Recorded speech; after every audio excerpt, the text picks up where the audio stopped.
Hi everyone, my name is Aditi, and in this particular video, I have added two strategies, two things that I am completely following solely. मतलब बस वही दो चीज़ें मैं कर रही हूँ जीए के लिए and I have started doing that since 2.5 months और यू कुड से 2 months. तो 2 महीने से मैं ये चीज़ कर रही हूँ जो कि I am finding it to be very effective. Like because general awareness is not about which is the right source and how much amount of time you should devote. We are not machines कि हमें कोई कह दे कि every day हमें 3-5 घंटे पढ़ना है तो हम एवरी डे पढ़ ही लेंगे. डिफरेंट डेज़ को डिफरेंट एंग्जाइटीज़ होती है. किसी पर्टिकुलर सब्जेक्ट में बहुत मार्क्स कम होते हैं तो और हम इंटायरली अपना टाइम जो है वो एवरी डे का 5 घंटे का, 4 घंटे का, 3 घंटे का या 1 घंटे का कंसिस्टेंसी के साथ एक सब्जेक्ट को जीके को स्पेशली नहीं दे सकते हैं because sometimes it becomes very boring also. ठीक है. तो कंसिडरिंग ऑल द फैक्टर्स मैं दो चीज़ें करती हूँ. पहली चीज़ कि मैं क्लाउड अफेयर्स का जो क्विज़ वाला सेक्शन है, ठीक है, जो जितने क्विजेज़ हैं मैंने सब्सक्रिप्शन ले रखा है क्लाउड अफेयर्स का. और क्लाउड अफेयर के का जितना भी क्वेश्चन होता है एवरी डे का, लाइक एक होता है वो लोग वीकली चार जो वीकली रहता है, 60 क्वेश्चन का होता है. देन उनका एवरी डे का 28, इफ़ इट्स 28 नवंबर, तो उस दिन का वो एवरी पर्टिकुलर डे का 30 क्वेश्चंस का एक सेट रखते हैं. ठीक है. तो it consumes very less time also और आपको एग्ज़ाम वाला एक फीलिंग भी आता है जब आप उसको अटेम्प्ट करते हैं. और जब आप स्पेशली उसमें री अटेम्प्ट का भी ऑप्शन होता है. पहला जो तरीका है जो विच आई एम कम्प्लीटली फॉलोइंग है, जिस पे मैं बिल्कुल ही रिलाई कर रही हूँ. ठीक है. इट्स नॉट दैट अगर आप ये स्ट्रेटजी फॉलो कर लोगे तो आपका इस पर्टिकुलर एग्ज़ाम में 30+ चला जाएगा, 20+ चला जाएगा. It could be anything depending upon the kind of PAT. अगर वो सोच लें कि हमें किसी को नंबर लाने नहीं देना है तो वो नहीं लाने देंगे. ठीक है. बट इसका मतलब ये नहीं है कि हम अपने साइड से मैक्सिमम एफर्ट ना करेंगे. ठीक है. या फिर ये सोच लेंगे कि अरे जीके में तो स्कोर कर ही नहीं सकते हैं. ठीक है. तो this is just a initiative from my side कि मुझे एक रिलायबल तरीका चाहिए था जीए फॉलो करने का, जो कि मुझे ये लगा कि लाइक सितंबर के महीने में अगर हम जाते हैं और हम यहाँ पे क्विज़ेस सेक्शन में जाएंगे तो इतने सारे जो हैं ये सब मैंने अटेम्प्ट करा है. ये अटेम्प्टेड है सारी क्विज़ेस. और इसमें हर वीक का बैंकिंग अवेयरनेस का, बैंकिंग इकोनॉमी का हर महीने का 60 क्वेश्चंस का होता है. वीकली 4 होता है और एवरी डे का भी होता है. तो डिपेंड्स. अब सबसे पहले तो आप जो है वो चारों कर लो. फिर जो दो क्विजेज़ हैं बैंकिंग इकोनॉमी के उनको कर लो. फिर आपके पास जैसे ही टाइम बचता है फिर आप डेली के क्विजेज़ लगाओ. एवरी डे का 30 क्विजेज़ और 5 क्वेश्चंस इन डेप्थ एक दिन का होता है. ठीक है. तो लाइक आपके पास जितना टाइम होता है उस हिसाब से आप कर सकते हैं उसको. और सबसे बड़ी चीज़ है कि कुछ भी करना इम्पॉर्टेंट नहीं है. सबसे ज़्यादा इम्पॉर्टेंट है कि आप एक ही चीज़ को 4 बार 3-5 बार रिवाइज़ कर रहे हैं कि नहीं कर रहे हैं. आप एक ही स्टेटमेंट पे आपकी नज़र 6-7 बार जा रही है कि नहीं जा रही है, 5 बार जा रही है कि नहीं जा रही है, depending upon subject to the amount of time that you have to devote on that particular subject. तो ये एक सोर्स है जो कि, क्योंकि मैं भी स्टार्टिंग में बहुत ज़्यादा सोली वीडियोज़ ही फॉलो करती थी. तो होता क्या है, जब हम वीडियोज़ वगैरह करते हैं तो वीडियोज़ में हम स्टार्टिंग का 1 महीना 15-16 डेज़ हम बहुत डेलिकेंटली करते हैं और नोट्स भी बनाते हैं. हमारे पास एक कॉपी हो जाती है. बट फिर वो कॉपी हमारे दिमाग में नहीं आ पाती है क्योंकि लिखना हमें पसंद है बट हमें उस चीज़ को रिवाइज़ करना नहीं पसंद है. 90% लोगों को नहीं पसंद है ये चीज़. तो लिखने का टाइम भी चला जाता है और फिर लास्ट में एग्ज़ाम टाइम में हम पैनिक हो जाते हैं कि इतनी मोटी कॉपी कैसे हम रिवाइज़ करें, वो भी तो 1 महीना होगा बस, और कुछ याद भी नहीं है. क्योंकि current affairs keeps on changing. ठीक है. इट्स नॉट कि आप मैथ्स, अगर आपका मैथ्स स्ट्रॉन्ग हो गया है तो आप नेक्स्ट ईयर भी करेंगे तो आपको मैथ्स में उतना एफर्ट नहीं डालना है या फिर वैसा कुछ. ठीक है. अगर एक एग्जांपल के तौर पे देखें तो IBPS क्लर्क मीन्स का एक क्वेश्चन ही है. ठीक है.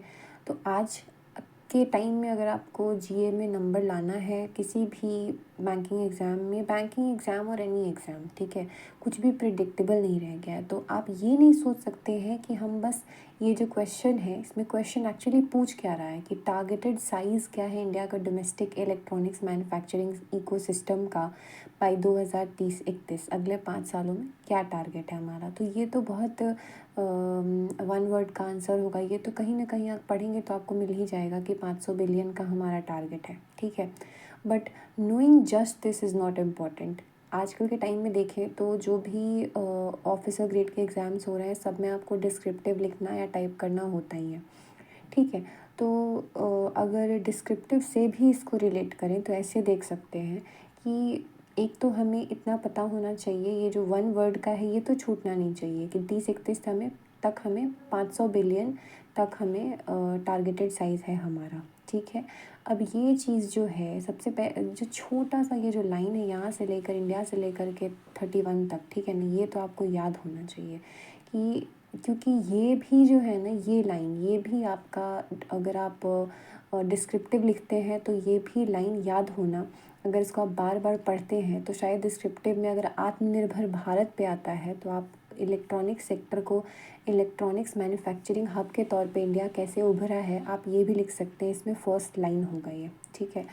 तो एक तो just reading this much, first जो लाइन है ये पढ़ लेना और आंसर पढ़ लेने से नहीं होगा। इससे क्या होता है कि आपको ये आएगा बट मे बी आप इसका द मोस्ट एक्सट्रैक्शन नहीं कर पाएंगे, ठीक है। तो अगर हम चाहते हैं कि हमें डिस्क्रिप्टिव में भी एक बार से इतना ज़्यादा बर्डन ना पड़े तो ज़रूरी है कि हम यहीं पे ये जो बहुत वॉल्यूमिनस लग रहा है हमें इसको पढ़ लें, समझ लें, 2-4 लाइनें इससे एक्सट्रैक्ट कर लें। तो electronics production increase nearly 6 fold, ठीक है, from this to this 1.9 lakh crore से लेकर के 11.3 लाख करोड़, ठीक है। तो इलेक्ट्रॉनिक्स का जो प्रोडक्शन है दैट हैज़ इंक्रीज्ड 6 गुना बढ़ गया है। तो इतना तो एग्जैक्ट याद करना आप इसके लिए पॉसिबल नहीं हो सकता है कि आप 1.9 से 11.3 याद करो, क्योंकि बस एक यही आंकड़ा नहीं है, बहुत सारा स्टैटिस्टिक है जीए में, बहुत सारे महीने का पढ़ना होता है।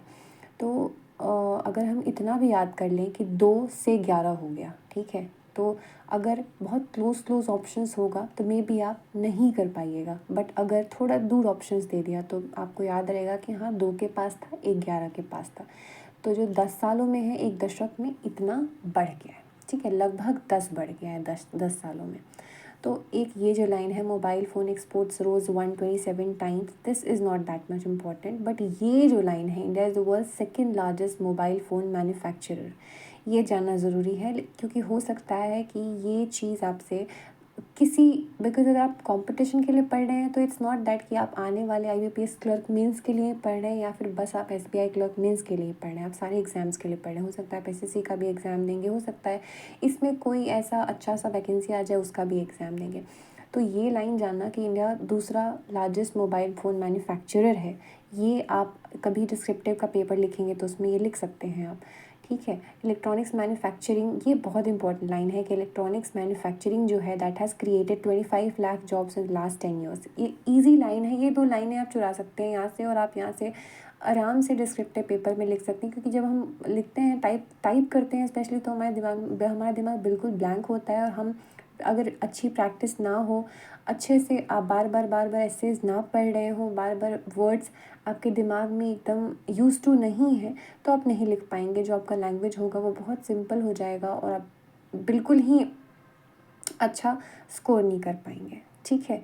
तो ये 2 लाइनें आप लिख सकते हैं यहाँ पे कि India is rapidly transformed into a major electronics manufacturing hub, marking nearly a 6 fold increase in production over the past decade, ठीक है। सेक्टर ने सिर्फ एक्सपेंशन नहीं किया है एक इंडस्ट्रियल बेस का, बट जॉब्स भी क्रिएट किए हैं पिछले 10 सालों में।